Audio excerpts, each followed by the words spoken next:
जय श्री राम। पांचवा अध्याय। रामायण के नवा श्रवण की विधि, महिमा और फल का वर्णन। सूत जी कहते हैं, रामायण का यह मातम्य सुनकर मुनीश्वर सनत कुमार बहुत प्रसन्न हुए। उन्होंने मुनिश्रेष्ठ नारद जी से पुनः जिज्ञासा की। सनत कुमार बोले, मुनीश्वर, आपने रामायण का महात्म्य कहा, अब मैं उसकी विधि सुनना चाहता हूँ। महाभाग मुने, आप तत्वार्थ ज्ञान में कुशल है, अतः अत्यंत कृपा पूर्वक इस विषय को यथार्थ रूप से बताएं। नारद जी ने कहा, महर्षियों, तुम लोग एकाग्रचित होकर रामायण की वह विधि सुनो जो संपूर्ण लोगों में विख्यात है। वह स्वर्ग और मोक्ष संपत्ति की वृद्धि करने वाली है। मैं रामायण कथा श्रवण का विधान बता रहा हूं, तुम सब लोग उसे सुनो। रामायण कथा का अनुष्ठान करने वाले वक्ता और श्रोताओं को भक्ति भाव से भावित होकर उस विधान का पालन करना चाहिए। उस विधि का पालन करने से करोड़ों पाप नष्ट हो जाते हैं। चैत्र माघ तथा कार्तिक मास के शुक्ल पक्ष की पंचमी तिथि को कथा आरंभ करनी चाहिए। पहले स्वस्ति वाचन करके फिर यह संकल्प करें कि हम 9 दिनों तक रामायण की अमृतमयी कथा सुनेंगे। फिर भगवान से प्रार्थना करें, श्री राम, आज से प्रतिदिन मैं आपकी अमृतमयी कथा सुनूंगा। यह आपकी कृपा प्रसाद से परिपूर्ण हो। नित्य प्रति अपमार्ग की शाखा से दंत शुद्धि करके राम भक्ति में तत्पर हो और विधि पूर्वक स्नान करें। अपने इंद्रियों को संयम में रखकर भाई बंधुओं के साथ स्वयं कथा सुने। पहले अपने कुलाचार के अनुसार दंत धावन पूर्वक स्नान करके श्वेत वस्त्र धारण करें और शुद्ध होकर घर आकर मौन भाव से दोनों पैर धोने के पश्चात आचमन करके भगवान नारायण का स्मरण करें। फिर प्रतिदिन देव पूजन करके संकल्प पूर्वक भक्ति भाव से रामायण ग्रंथ की पूजा करें। व्रती पुरुष आवाहन, आसन, गंध, पुष्प आदि के द्वारा ओम नमो नारायण, ओम नमो नारायणाय इस मंत्र से भक्तिपरायण होकर पूजन करें। संपूर्ण पापों की निवृत्ति के लिए अपनी शक्ति के अनुसार 1, 2 या 3 बार प्रयत्न पूर्वक होम करें। इस प्रकार जो मन और इंद्रियों को संयम में रखकर रामायण की विधि का अनुष्ठान करता है, वह भगवान विष्णु के धाम में जाता है, जहां से लौटकर वह फिर इस संसार में नहीं आता। जो रामायण संबंधी व्रत को धारण करने वाला तथा धर्मात्मा है, वह श्रेष्ठ पुरुष चांडाल अथवा पतित मनुष्य का वस्त्र और अन्न से भी सत्कार न करे। जो नास्तिक, धर्म मर्यादा को तोड़ने वाला, पर निंदक और चुगलखोर है, उनका रामायण व्रतधारी पुरुष वाणी मात्र से भी आदर न करे। जो पति के जीवित रहते ही पुरुष पर पुरुष के समागम से माता द्वारा उत्पन्न किया जाता है, उस जारज पुत्र को कुंड कहते हैं। ऐसे कुंडक के यहाँ जो भोजन करता है, जो गीत गाकर जीविका चलाता है, देवता पर चढ़ी हुई वस्तु का उपभोग करने वाला मनुष्य का अन्न खाता है, वैद्य है, लोगों की मिथ्या प्रशंसा में कविता लिखता है, देवताओं और ब्राह्मणों का विरोध करता है, पराय अन्न का लोभी है, पर स्त्री में आसक्त रहता है, ऐसे मनुष्य का भी रामायण व्रती पुरुष वाणी मात्र से भी आदर न करें। इस प्रकार दोषों से दूर एवं शुद्ध होकर जितेंद्रिय एवं सबके हित में तत्पर रहते हुए जो रामायण का आश्रय लेता है, वह परम सिद्धि को प्राप्त होता है। गंगा के समान तीर्थ, माता के तुल्य, गुरु भगवान विष्णु के सदृश देवता तथा रामायण से बढ़कर कोई उत्तम वस्तु नहीं है। वेद के समान शास्त्र, शांति के समान सुख, शांति से बढ़कर ज्योति और रामायण से उत्कृष्ट कोई काव्य नहीं है। क्षमा के सदृश बल, कीर्ति के समान धन, ज्ञान के सदृश लाभ तथा रामायण से बढ़कर कोई उत्तम ग्रंथ नहीं है। रामायण कथा के अंत में वेदज्ञ वाचकों को दक्षिणा सहित गोका दान करें। उन्हें रामायण की पुस्तक तथा वस्त्र और आभूषण आदि दें।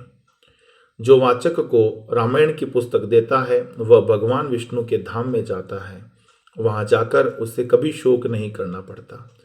धर्मात्माओं में श्रेष्ठ सनत कुमार, रामायण की नवा कथा सुनने से यजमान को जो फल प्राप्त होता है, उसे सुनो।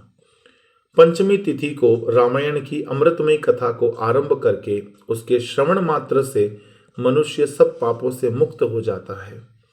यदि 2 बार यह कथा श्रवण की गई तो श्रोता को पुंडरिक यज्ञ का फल मिलता है। जो जितेंद्रिय पुरुष व्रत धारण पूर्वक रामायण कथा को श्रवण करता है, वह 2 अश्वमेध यज्ञों का फल पाता है। मुनिवरों, जिसने 4 बार इस कथा का श्रवण किया है वह 8 अग्निष्टोम के परम पुण्य का फल का भागी होता है। जिस महामनस्वी पुरुष ने 5 बार रामायण कथा श्रवण का व्रत पूरा कर लिया है वह अत्यगिनष्टोमे यज्ञ के द्विगुण पुण्य फल का भागी होता है। जो एकाग्रचित होकर इस प्रकार 6 बार रामायण कथा के व्रत का अनुष्ठान पूरा कर लेता है वह अग्निष्टोमेय यज्ञ के 8 गुणे फल का भागी होता है। मुनीश्वरों, स्त्री हो या पुरुष, जो 8 बार रामायण कथा को सुन लेता है वह नरमेध यज्ञ का 5 गुना फल पाता है। जो स्त्री या पुरुष 9 बार इस व्रत का आचरण करता है उसे 3 गोमेध यज्ञ का पुण्य फल प्राप्त होता है। जो पुरुष शांतचित और जितेंद्रिय होकर रामायण यज्ञ का अनुष्ठान करता है वह उस परमानंद में धाम में जाता है जहाँ जाकर उसे कभी शोक नहीं करना पड़ता है। जो प्रतिदिन रामायण का पाठ अथवा श्रवण करता है, गंगा नहाता है और धर्म मार्ग का उपदेश देता है, ऐसे लोग संसार सागर से ही मुक्त ही है, इसमें संशय नहीं है। महात्माओं, यतियों, ब्रह्मचारियों तथा प्रवीरों को भी रामायण की नवा कथा सुननी चाहिए। रामायण कथा को अत्यंत भक्ति पूर्वक सुनकर मनुष्य महान तेज से उद्दीप्त हो उठता है और ब्रह्मलोक में जाकर वही आनंद का अनुभव करता है। इसलिए विप्रेंद्र गण, आप लोग रामायण की अमृतमयी कथा सुनिए। श्रोताओं के लिए यह सर्वोत्तम श्रवणीय वस्तु है और पवित्रों में भी परम उत्तम है। दुख स्वप्न को नष्ट करने वाली यह कथा धन्य है। इसे प्रयत्न पूर्वक सुनना चाहिए। जो मनुष्य श्रद्धायुक्त होकर इसका एक श्लोक या आधा श्लोक भी पढ़ता है वह तत्काल ही करोड़ों उपपातकों से छुटकारा पा जाता है। यह गुण से गुणोत्तम वस्तु है, इसे सत्पुरुषों को ही सुनना चाहिए। भगवान श्री राम के मंदिर में अथवा किसी पुण्य क्षेत्र में सत्पुरुषों की सभा में रामायण कथा का प्रवचन कराना चाहिए। जो ब्रह्मद्रोही, पाखंडपूर्ण, लाचार में तत्पर और लोगों को ठगने वाली वृत्ति से युक्त है उन्हें यह परम उत्तम कथा नहीं सुनानी चाहिए। जो काम आदि दोषों का त्याग कर चुके हैं, जिनका मन राम भक्ति में अनुरक्त रहता है तथा जो गुरुजनों की सेवा में तत्पर है, उन्हीं के समक्ष यह मोक्ष की साधनभूत कथा बाँचनी चाहिए। श्री राम सर्वदेवमय माने गए हैं। वे आर्त प्राणियों की पीड़ा का नाश करने वाले हैं तथा श्रेष्ठ भक्तों पर सदा ही स्नेह रखते हैं। वे भगवान भक्ति से ही संतुष्ट होते हैं, दूसरे किसी उपाय से नहीं होते। मनुष्य विवश होकर उनके नाम का कीर्तन अथवा स्मरण कर लेने पर समस्त पातकों से मुक्त हो परम पद का भागी होता है। महात्माओं, भगवान मधुसूदन संसार रूपी भयंकर एवं दुर्गम वन को भस्म करने के लिए दावानलके के समान हैं। वे अपना स्मरण करने वाले मनुष्यों के समस्त पापों का शीघ्र ही नाश कर देते हैं। इस पवित्र काव्य के प्रतिपाद्य विषय वही है, अतः यह परम उत्तम काव्य सदा ही श्रवण करने योग्य है। इसका श्रवण अथवा पाठ करने से समस्त पापों का नाश करने वाला है। जिसकी श्री राम रस में प्रीति एवं भक्ति है वही संपूर्ण शास्त्रों के अर्थ ज्ञान में निपुण और कृतकृत्य है। ब्राह्मणों, उसकी उपार्जित की हुई तपस्या पवित्र, सत्य और सफल है, क्योंकि राम रस में प्रीति हुए बिना रामायण के अर्थ श्रवण में प्रेम नहीं होता। जो द्विज इस भयंकर कालिका में रामायण और श्री राम नाम का सहारा लेते हैं वे ही कृतकृत्य है। रामायण की इस अमृतमय कथा का नवा श्रवण करना चाहिए। जो महात्मा ऐसा करते हैं वे कृतज्ञ हैं, उन्हें प्रतिदिन मेरा बारंबार नमस्कार है। श्री राम नाम केवल श्री राम नाम ही नहीं, मेरा जीवन है। कलयुग में और किसी उपाय से जीवों की सद्मति नहीं होती। सूत जी कहते हैं, महात्मा नारद जी के द्वारा इस प्रकार ज्ञानोपदेश पाकर सनत कुमार जी को तत्काल ही परमानंद की प्राप्ति हो गई। अतः विप्रवो, तुम सब लोग रामायण की अमृतमयी कथा सुनो। रामायण को 9 दिनों में ही सुनना चाहिए। ऐसा करने वाला समस्त पापों से मुक्त हो जाता है। द्विजोत्तमों, इस महान काव्य को सुनकर जो वाचक की पूजा करता है उस पर लक्ष्मी सहित भगवान विष्णु प्रसन्न होते हैं। विप्रेंद्रगण, वाचक के प्रसन्न होने पर ब्रह्मा, विष्णु और महादेव जी प्रसन्न हो जाते हैं। इस विषय में कोई अन्यथा विचार नहीं करना चाहिए। रामायण के वाचकों को अपने वैभव के अनुसार गो, वस्त्र, सुवर्ण और रामायण की पुस्तक आदि वस्तुएं देनी चाहिए।